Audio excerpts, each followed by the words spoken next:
All right, guys, welcome back to the channel. Welcome back to part 2 of the Freshman 15 College Football Podcast. And now we are locked in and focused on the latest rankings of the CFP. So after last week when we had Ohio State versus Indiana, we have a bit of a shakeup now, pretty much. So Tyler and myself are going to discuss what these rankings look like, what they mean, and what to expect going into this weekend during rivalry week. Tyler, my dude, what is up once again? Yeah, not much, but this one's kind of fun. We're gonna see a little bit shake up after this week. A lot of big games for a lot of these teams. But there's some sleepers in here that there's some things that you wouldn't really expect. So we're gonna go over that so everyone stays informed on this one. So I'm excited for this. Yeah, man. I mean, so kind of to recap what we got going on. So far in the latest rankings, we have, it's no surprise, like Oregon is number one. So I have a question first. So I'm going to read through these real fast, Yep. and I'll ask you a question I was thinking about earlier. But number one, we have Oregon at the top spot, 2 Ohio State, 3 Texas, 4 Penn State, 5 Notre Dame, 6 Miami, 7 Georgia, 8 Tennessee, 9 SMU, Indiana at 10, Boise State at 11, surprise pick, Arizona at 16, and first team out, Clemson, second team out, Alabama. First and foremost, do you agree? Yeah, I do, and it's gonna get the top 4, they stayed the same. And with Boise State being in there, I think that's the right pick for them right there. But there could be a little bit of a shakeup because it sounds like they're going to end up playing against UNLV, which could be a kind of a tough game for them. So, like we said, there's a lot of potential shakeup. So, what I'm looking at is like the top 25 because there's some things that can happen here, and it's so like Colorado. We talked about a Colorado loss, Ole Miss loss, Texas A&M loss that drops a lot of those teams out. Kansas State's up there, Illinois, UNLV. They could potentially play for the Mountain West Championship, and if they have a better record, they could be the at-large team that gets in, if that makes sense. So what they said during the show that I don't think a lot of people picked up is just because you're in the Power Four and that fifth conference doesn't mean that you're automatically slotted in. So there was an example that if the Big 12 school, the Big 10, the Big 12 schools, like we said, there's like a mass mathematical equations for what goes into there. So if the winner of the Big 12 is a 3-loss team, Tulane is sitting there with the AAC. They can potentially sneak in and keep the Big 12 out of the 12-team college football playoffs. Like, how crazy is that? So let's just confirm this for a second, right? So basically, it's not an automatic, right? You're not automatic. Not automatic, and this is regardless of conference, right? Right. So it doesn't matter. So winning is not an automatic bid. So if you win your conference, Power 4 conference, that being Big 10, ACC, SEC, Big 12, it's not a lock. It's not automatic for you to get in. Right. So you can be a champion of your conference and still get booted out of this. Yeah, because it's based on record of the champion. So like, let's say, so this is a funny one. Let's say Texas A&M, they beat Texas and then they go on to beat Georgia in the SEC championship. Texas A&M has 3 losses. Are you going to slide them in there? And what do you do with Texas? Is Texas going to stay up in there? Is Texas A&M actually going to get in there because they're a 3-loss champion? But I mean, it's like one of those things. But like we talked about, like Tulane sitting there at 17. Who would have thought? What are they? The Tulane? I can't even think what they are. But they, Green Wave. Yeah, the Green Wave, man, sitting there at 17 after some early losses in the season. But they have a brand new coach, and the committee even said they're looking at what have you done for me lately, which is that's the way it should be because we've talked about it before. Especially with like this Boise State thing, everyone's high on Genty and whatnot like that, but it's Oregon with a new quarterback and Dylan Gabriel at the beginning of the season is not the Oregon that has played the past couple of weeks. That's the Oregon that played against Idaho. That was in a close game against Idaho. It was not the same Oregon that beat Ohio State by 1 point. That is not the same, because these teams don't have preseason, so like new systems, new coaches, new quarterbacks, new players. Sometimes it takes a few weeks for that stuff to hammer out. That's why it's important to play all your non-conference FCS games early in the season and not have the UMass, the Citadel at the end of the season, because that kind of just ruins the sport. But it's exciting to see this, like this team from the AAC. I mean, if they do it, what happens if UNLV they beat Boise State? Does UNLV and Tulane get in? It's crazy to think, because the big losers here are like what we talked about in the previous version of this episode: Texas A&M, Ole Miss, Alabama, and possibly like Clemson, because they're on the outside looking in. But it's some exciting stuff right now. So, I mean, dare I say that looking at this, it's a shocker. I mean, because there was always cynicism, right, as to when this first happened. And I remember, it was the first CFP way back. Was it Florida State playing against Oregon? I think like Mariota versus Jameis Winston. Yep. There was always this big cynicism, right? Like always, like, are they're going to get it right? If you expand it, it's going to be just the same old teams, right? Because I think for a while it was just only Oklahoma was getting in and Alabama was getting in every time. And yep. I mean, with the expansion, I think, dare I say, that it's now impartial to a sense, right? Like, I mean, I'm more of I believe when I see it type of guy anyway, but it sounds like based on what the rules are have in place, or the conditional formatting, it seems like it's actually fair and just. Assuming you don't kind of babysit a SEC team to kind of push them along into the program there. But I think this is what we kind of wanted, right? We wanted it to be fun, exciting, unpredictable, these things. I mean, even in the first image I saw of Arizona State being, a conference champion, but still being a 12 seed, it opened the door for possibilities, right? So even in this formatting, like, they could end up playing against, say, if you're 12, you play number 5, right? Yeah, it'd be Ohio State. Ohio State, like, so that would be fun to see. I mean, will they win? Probably not, but it's still fun. I think that's the key. And also, not only that, and you probably thinking about this as well, is seeing where these games are played too. That's the big part, right? Like the location. I think you said it before. Imagine having to send a team like Alabama out to Indiana, in Bloomington, where it's cold out, or whatever the case is, or just taking it like really, it's a true almost fish out of water type of situation that we have going on. And it takes you back to being a kid, and you're like, if so-and-so fought this guy in this situation, like, it's almost like these what if scenarios could possibly happen. So I think that's what this was for, man. I mean, I think it's true, but I do see teams like, we talked about it on the last show, but Ohio State, Oregon's kind of finding their footing. Notre Dame too, man. Believe it or not, Notre Dame's actually kind of find their way as well. But, yep. So I think that's the key. But it's going to be so unpredictable. These other teams are kind of pushing into this, like the Boise States of the world, Arizona State, and I mean, even teams that are not in right now. But let's see, like who? If you took a look at this, right, like who has the longest odds to get in based on this top 25 alone? Who has the longest odds to get in? I think let's see. Well, you can believe it though. That I have to believe. Then I actually believe it would be probably Tulane. But I mean, UNLV sitting there at 22. That would be absolutely insane for them to jump up, because you play this week and then you get that extra game to prove yourself against one of these higher teams. And a lot of these teams after this week, they're done. So like Ohio State, Oregon, say Ohio State beats Michigan, they get into the Big Ten championship game. And then we have that jockey position between Ohio State and Oregon. And then, the jockeying position, like if Texas wins, they're going to play against Georgia again.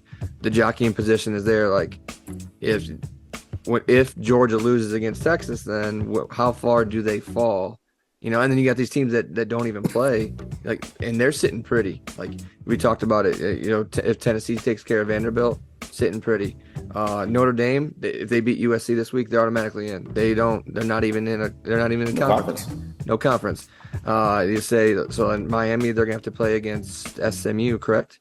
Likely so. Yep. So Miami will play against SMU. There's gonna be a jockey there. SMU's at 9, Miami's at 6. So how far do you fall down within that thing? And to touch back on like the to players not being able to play, not playing in conditions that they're used to. Just look at last Thursday night, how in the Cleveland Browns game with Cleveland Browns and Pittsburgh Steelers, Jameis Winston has never played in the snow in his life. And look how much fun he had playing in that snow. Like that, just like playing in different kinds of weather, that's fun. But that could be shaky for some guys. And like right now, just to clarify, just because Ohio State's 2 doesn't mean they get home field advantage through this whole thing. They actually come in as a 5th seed on the bracket. They're the highest team that's not a champion. So your champions right now are Boise State, Oregon, Miami, and Texas. Those 4 are your 4 buys. You have Ohio State versus Arizona State, Georgia and Tennessee, which we've already seen this year, Penn State, Indiana. So Indiana would go to Penn State, and SMU would go to Notre Dame. Those are all fun games.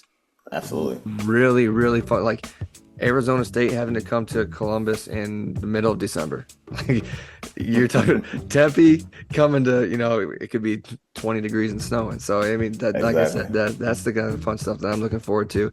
But I don't want to see one of these one of these teams that are sitting on the outside looking in, saying, well, they yada yada yada. No, I don't want to see it. Alabama doesn't belong there. I'm just going to say it right now. Alabama does not belong in the top 12. No, man. No, not at all. And again, when you want to look back at their losses, and you know what, though? I said this before, and I'll reiterate this. You have to punish a team for trying to duck smoke by playing Mercer late in the season. Yeah. Oh, yeah. That's punishable.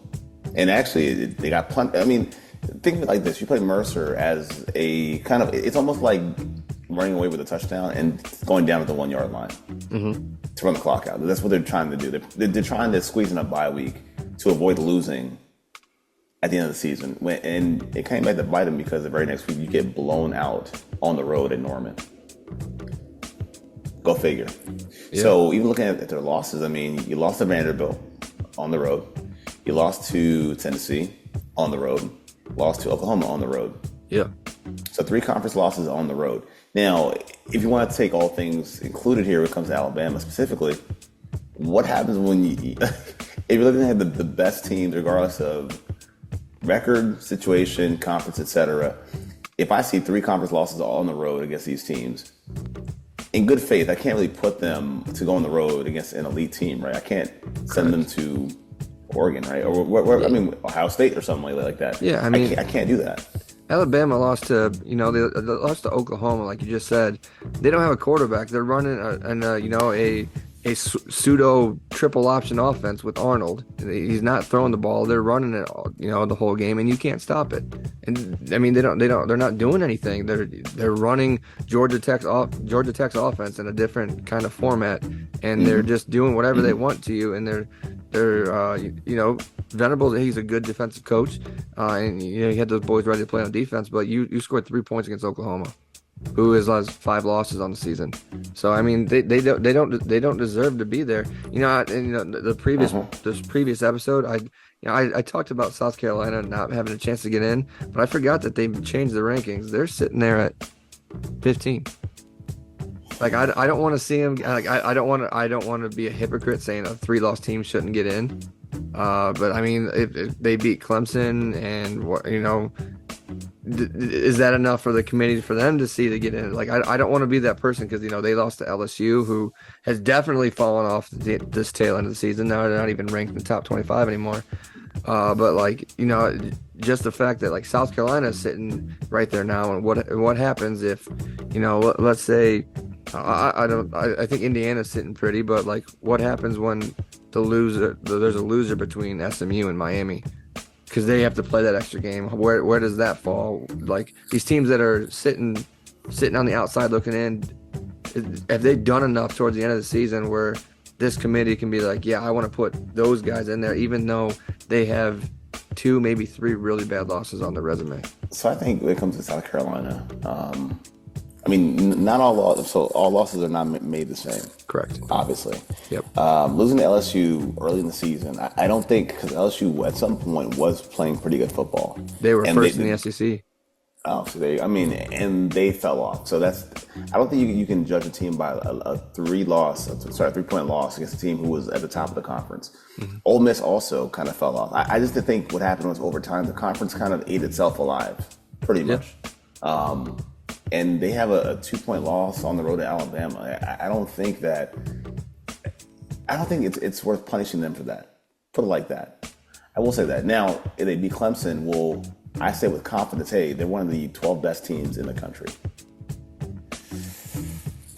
I can't say that about South Carolina, but that, and I think to say that speaks more to the conference as a whole. That's what I'm trying to say. I think that speaks more to the conference itself. Yeah. Where, I mean, just looking at the class of the conference for me would be Texas, and I think that's it. I mean, well, not Georgia. I'm sorry, forgive me. Yeah, Georgia. Texas, Georgia, I can say without any question they belong in the top 12. No questions asked. But once you get out of that conference, I think it's a bit murkier. So it becomes murky when you look at teams like even Tennessee, depending on what happens this weekend. Tennessee, I'll say no for sure for Alabama, Ole Miss, South Carolina. I just think your locks in that conference have got to be Texas and Georgia. Yeah. And on the fringe, Tennessee, and again, it's super on the fringe, and their losses I weigh them a bit different. I mean, losing to Georgia, okay, I can see it happening. Arkansas is crazy, so that loss kind of looks bad for them. So I guess that's, I mean, it's fringy. I put it like that. It's not as weak, but it's definitely fringy. And they would have to they'd have to really blow out Vandy, I think. Like, you'd have to blow out Vandy for me to feel pretty good about that. Again, a 2-loss team in the SEC, sure. I mean, maybe. They're on the fringe there, man. And then looking at other conferences, I mean, who else can we look at to say, okay, Tulane, I think, might have your best, probably your best shot, man. It's Tulane, though. I'm not gonna lie to you. I think it's Tulane. I think I really think that they can make a push here. 'Cause, I mean, you're looking at like the conference as itself, like the AAC, like that's not really like same thing with the Mountain West. Like Boise State is doing what they have to do against they don't control who they play right now. Right. But like you got and these Mountain West. One of these schools would have gotten in regardless because the champion, the 5th champion and whatnot. But like this stuff is made possible because like the ACC is down. Florida State, like everyone last year they should have been in the playoffs. And then I think they've won like 2 or 3 games this year. It's been bad for them. Clemson has been hit and miss. That whole conference is down, and it allows for these smaller schools to really showcase themselves here and kind of squeak themselves in because you're beating teams who are normally really good, and they get thrown on these resumes, and then those teams they have down weeks, and then you say, hey, like who would have thought that you're looking at the beginning of the season that I know this is a different conference, but Vanderbilt would beat Alabama and Vandy. Who would have thought that? Like nobody. So and it's with conferences being down, it's allowed these, like I said, it's allowed these other schools to sneak in.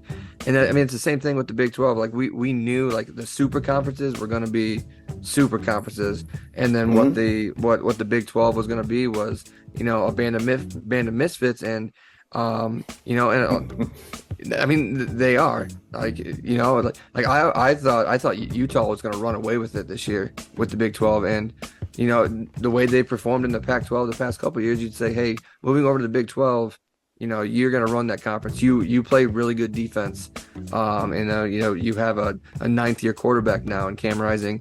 He's Van Wilder of the whole thing, but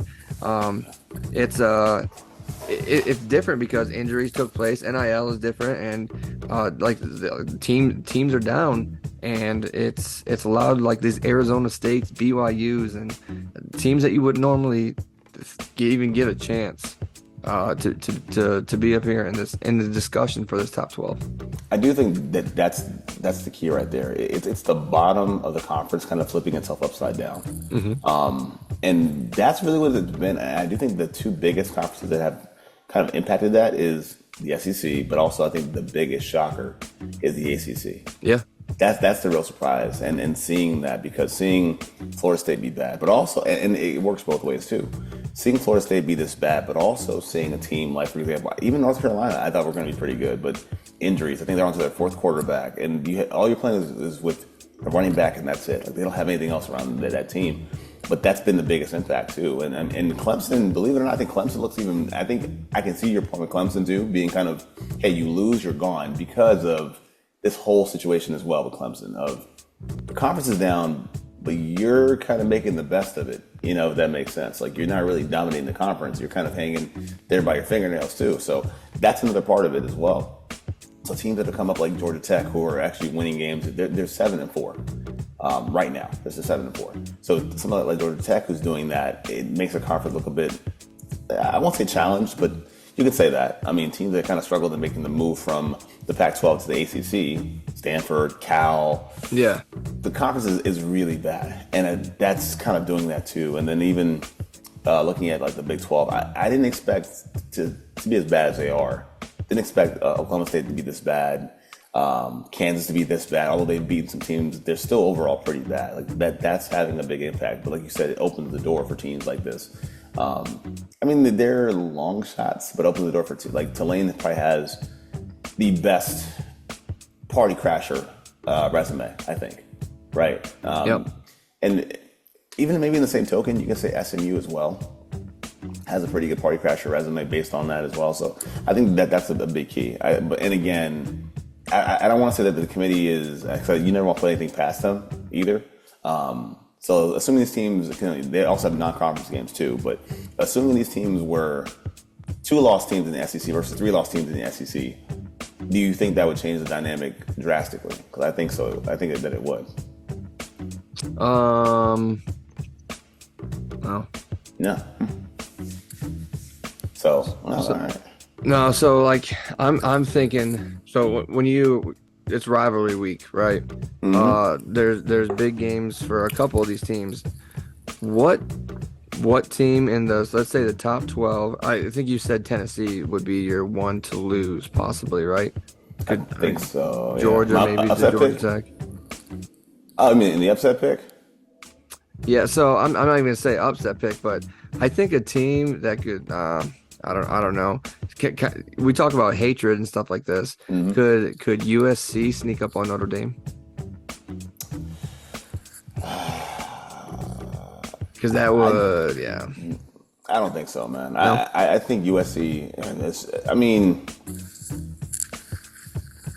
if that happened, depends on how it happens, right? It depends, because I do feel that there's a bit of Indiana in this, like, in a sense of there's a bit of, hey, you lost to a really good team or whatever the case is, and it's not the same. They're not the same thing, obviously, but it's almost like, hey, we know you're a pretty good team. You lost a close game. We'll give you a pass. Like, I feel like Notre Dame could earn themselves a pass.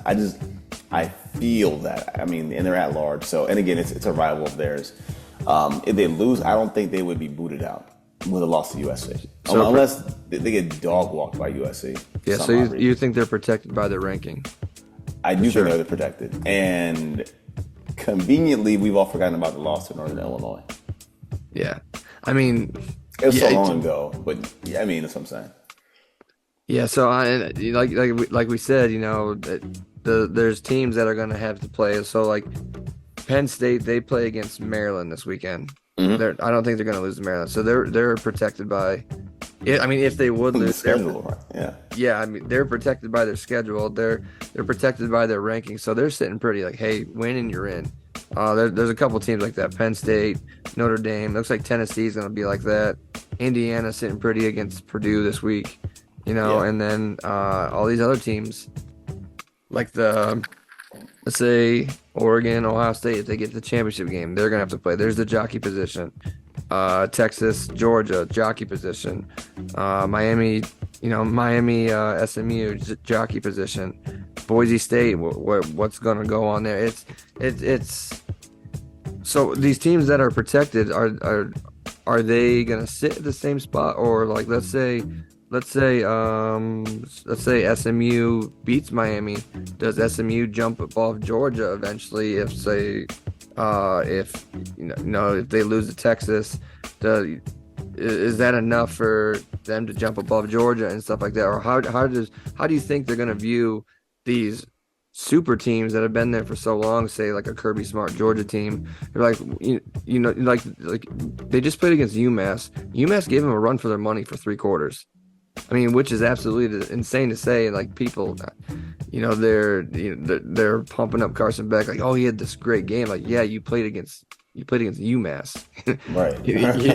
So Right. what else do we expect? Like, if you would have been playing against anybody else, you probably would have got the brakes beat off you. But it's how do you think they're gonna view like say like so Georgia is sitting at let's see here.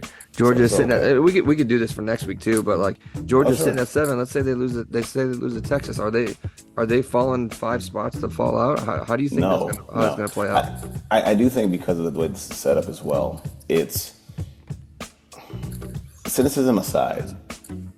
You got something? Yeah, I'll wait till you finish though, because I got to. Yeah. Cynicism aside, I do think it's also set up for everyone to have their cake and eat it too, and that includes the interests of the SEC. I will say that, or not even the SEC, but I mean perennial powers that be, right? So teams like the at large, Notre Dame, Georgia, for example, even Oregon has kind of played themselves into that too, like that protective bubble as well. Like when they're good, and I think people kind of acknowledge that. So certain teams here, and I say out of the photo we got here of the 1 through 16 with the first team in, first team out. Yep. The team who I think they're protected in the bubble, like they're protected, would be Oregon.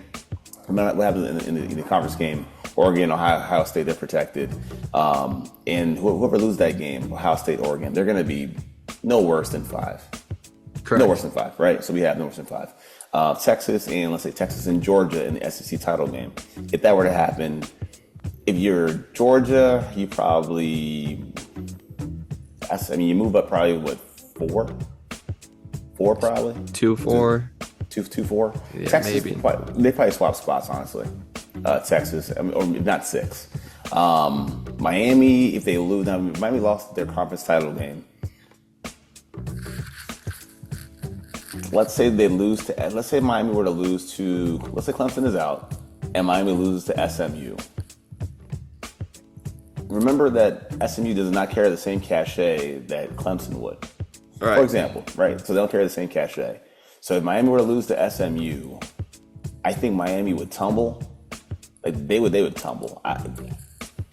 Do I say they tumble out altogether? No. But they might be on like the fringe. Like Miami would have to probably tumble to the point where they have to play on the road against, say, Ohio State or something like that, or Oregon or something like that. Like I think that's their punishment. Like that's their punishment. And when it's all said and done, if Tennessee gets in, Tennessee, if they lose, they're gone. Tennessee loses, they're gone. SMU loses, I think. If they were to lose, let's say, because if they lose this week, they still would likely play in the conference title game, I believe. And so if they were to lose those 2 games back to back, they're gone. Yeah. They're gone. For sure. Indiana is going to benefit from not doing anything. Like if they handle their business, they stay kind of out of it. Whatever happens with the Big Ten title game, they're good. And Arizona State cannot lose. Cannot Correct. lose. Like I'm of the belief they have to win everything. Win this week, win your conference title, and you got to do both or you're gone.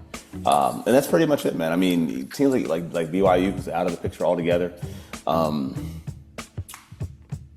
I don't know if their case is strong enough over a team that's like an upstart. Is BYU strong enough as an upstart over Tulane? I don't know. See, I mean, that's the thing. But even us trying to rationalize this, we're still leaving windows open for the protected programs, right? Like we're still doing that. And we're still saying. Yeah, but I mean, like the thing, I mean, we've seen crazier things happen on rivalry week. What's the Georgia? So Georgia is a lock for the SEC championship already. They're a lock for the SEC championship. They are. They've said it. Okay. What happens if they lose to Georgia Tech this weekend? If you have a 3-loss team going into the SEC championship game to play against Texas, And they win, I won't care. If you beat Texas, I mean, I don't know if I could care. So if you lose this week to Georgia Tech, you beat Texas. I'd say I don't know how they're going to view that because That's hard. we know where their biases lay, but I mean that's hard. so like what that's the thing. Like, so they're a 3-loss, say they're a 3-loss champion. When they lose to Georgia Tech, how far you lose to Georgia Tech? How far are you falling out of the top 12? You're sitting at 7 right now. How far are you falling down? So it runs back. So they could lose to the Tech, but still make the title game. Yes, they're already locked into the title game. That is insane, though, man. Which is crazy. Insane. So then they could fall out of the top 12, and then say they're playing against Georgia. Playing against Texas, and then they beat Texas. Like, how do you rank that you just lost to Georgia Tech? But you're going to beat Texas. Texas is ailing, by the way. I mean, their quarterback situation isn't very good right now. No, it's not. But I mean that's the kind of like this could all be for hogwash for next week because this is we're gonna have answers next week and then the selection committee after that. But yeah, I mean, like I said, there's so many, we're leaving doors open for teams that we don't want to be in there. But there's a possibility, even though it's very slim, it could happen. I think that's what it is, though, dude. I think, again, by natural selection, you're almost top 8, like you feel pretty good about like the top 8. Like, this is a preliminary or whatever. I know we're just looking at the same image. I know I am, at least. Yeah. But from the top 8, I feel pretty good. Like, if they were just to win out, whatever, there's no question. Like, Tennessee, I mean, should be good. I have no problem there. The only problem I do have is, again, if SMU meets Miami and SMU loses, are they out? And depends. I mean, it depends, man, and how they feel about Alabama as well. Like, I could see them saying, well, I mean, Alabama would be disgusting, but if SMU were to lose, does that give them, 2 losses? Right? Yes. So they've been 2 losses. I just saying, man, these legacy teams will always get their fair shake. And again, we both said this too, right? Like, we both said it. SMU loses they have 2 losses. They played in a low, crappy ACC this year. Teams like Stanford, Cal, like North Carolina, who was bad this year. UVA, Tech. You kind of have a case there to say, hey, you can kind of make the conference argument, even though your losses are not very good ones. I just, a 2-loss SMU is not going to get the same favor of a 3-loss Alabama. Correct. It is what it is, man. I mean, that's just how that works. And the only team I feel like who is on safe ground, if provided they do beat Purdue, and that's a rivalry game also, but safe ground is Indiana. Yeah. Indiana's safe. Boise, I'm pretty sure. I do think, man, the committee wants to see, not that they play star power, star appeal, whatever, but I think they're going to find a way to talk themselves into Boise State, and no questions asked. The murkiest spot here, I think, just looking at this thing, the murkiest spots and games are going to be how they perceive the Big 12 champion. That's the one thing right there. And depending on who is playing in the ACC title game, if it's Clemson and Miami, that might be the one scenario where if you lose, you're okay. Just saying that. Now, out of respect with SMU, if SMU loses to Miami, they should watch themselves. They should watch out. I think SMU is probably the one that's probably in the most danger right now. That needs to watch themselves. That they look like a champion, but because even again, if they win that conference, are they going to be respected for winning that conference? Right. Knowing that FSU also sucks. Correct. Yeah, man. I think this is the most dangerous one. I think the worst ground that they're on is going to be SMU, unfortunately. Yeah. Tough. Yeah, so yeah, just to recap before we end this thing. So Oregon's a lock, Ohio State's a lock, Penn State, I think they're a lock. Their only loss is Ohio State. Yeah. Indiana's probably a lock. Notre Dame, they got to take care of USC. They're a lock. And then that's Boise State maybe. Everyone else is still up for grabs a little bit in there, depending on how their things shake out. Oh, Texas is probably a lock. Yeah. Unless they somehow lose to A&M and then Georgia, which is, well, they wouldn't even play against Georgia. If A&M beats Texas, they're in the championship game. I still think they're kind of safe though, right? Yeah, I mean, I guess Texas A&M is what, 20th right now? I think they're 20th. Yeah, I mean, you so Yeah, A&M is 20th. should we examine Texas's schedule just to be sure? So their only loss of the season is Georgia. Yep. Okay, fair enough. If you lose to A&M, I can go back and say, well, you know what, they've wrecked their conference. If you look at this, they wrecked their conference. I mean, beating Michigan, they were bad then too, so it doesn't really matter. But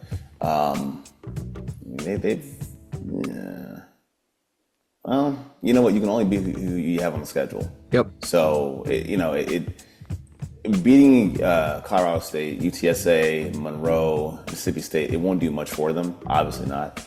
But I would think if they lost to A&M in a rivalry game and they fell in the rankings the week prior, it wouldn't be that far down. I couldn't see how it would be. I think maybe that'd be it, dude. Yeah. So, but good show, man. We'll definitely visit this next week, guys. I'm LP Cruz, my guy Tyler Moore. This has been the Freshman 15 bonus college football podcast. Peace.